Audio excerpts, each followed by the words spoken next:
ఇదేంటి సంచిని ఇలా వేసుకుని నడుస్తున్నావు అని నవ్వొస్తోంది కదా. మరి ఏం చేద్దామండి, జూ పార్క్ వెళ్ళినప్పుడు ప్లాస్టిక్ బ్యాగ్స్ అయితే ఇలా లేవంట. అవన్నీ తీసుకుని ఇలా క్లాత్ కవర్స్ అయితే ఇచ్చారు. సామాన్లన్నీ ఇందులోకి షిఫ్ట్ అయితే చేసుకున్నాము. చాలా వెయిట్ ఉంది, అంత దూరం నడవాలి కదా పార్క్ లో అనేసి అలా అయితే తగిలిచ్చేసుకున్నాను. చాలా ఈజీగా అనిపించింది.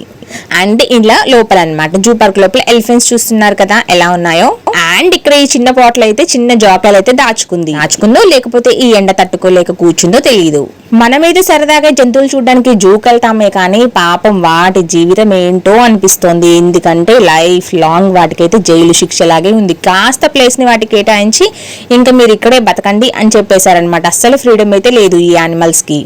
జాకెట్స్ చూడండి తిండి కోసం అయితే వెతుకుతున్నాయన్నమాట. సో ఇక్కడ చూసే పీపుల్స్ అవేవో కింద వేస్తూ ఉంటే అసలు ఫుడ్ అయితే ఫీడ్ చేయకూడదు. బట్ పిల్లలు ఆగరు కదా, ఏదో ఒకటి విసిరేస్తూ ఉంటే సో అవైతే ఈగర్ గా వెయిట్ చేస్తూ ఉన్నాయి మాకేమైనా ఫుడ్ ఐటమ్స్ దొరుకుతాయేమో అని చెప్పేసి. కానీ ఇవైతే చాలా డేంజర్ జంతువులు అండి, బీ కేర్ఫుల్ గా ఉండాలి. అండ్ లోపల చిరుత కూర్చుంది, కనిపించిందా?